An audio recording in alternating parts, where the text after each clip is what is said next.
ইতিমধ্যে গম পাইছে ঘটনাটো কি হৈছিলে এটা আমাৰ যিখন গৌৰী বেকাৰী তাৰে ফেক্টৰীৰ ভিতৰত আমি ৰাতিপুৱাই আমি খবৰ পালোঁ যে দুজন ব্যক্তিৰ এটা মৃতদেহ পোৱা গৈছে তেনেধৰণে আমি সকলো চিনিয়ৰ অফিচাৰ আহিলে ইয়াত এছপিচাৰ আহিলে ইয়াত আমি দেখা পালোঁ যে দুজন ব্যক্তি উত্তম কুমাৰ দাস আৰু অভিজিত সাহা ইয়াৰে এমপ্লয়ী আছে তেওঁলোকক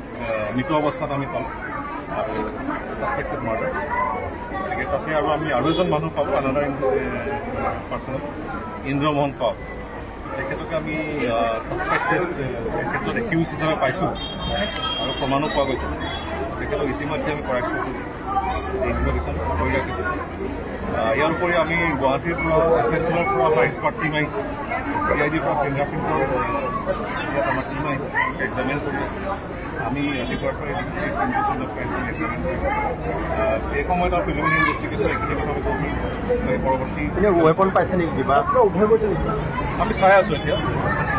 ইয়াতে আমি ব্লাড আৰু অন্যান্য পোৱা গৈছে কিন্তু এক্সামিনেশ্যন কৰি আছোঁ পৰৱৰ্তী ছাৰ কিবা প্লেনিং মাতা বুলি ভাবে নেকি কিবা প্লেনিং মাতা বুলি ভাবে নেকি না এতিয়া আমি এইটো পৰ্যায়ত আমি ক'ব নোৱাৰিম ইনভেষ্টিগেশ্যন চলি আছে পৰৱৰ্তী আৰু লগততো কোনো নাছিলে চাগে অকল তিনিজনে আছিলে এতিয়া পৰ্যন্ত তিনিজন বুলি কৈছে তিনিজনকৈ কথাটো আমি কনফাৰ্ম পাইছোঁ বেলেগ কোন আছে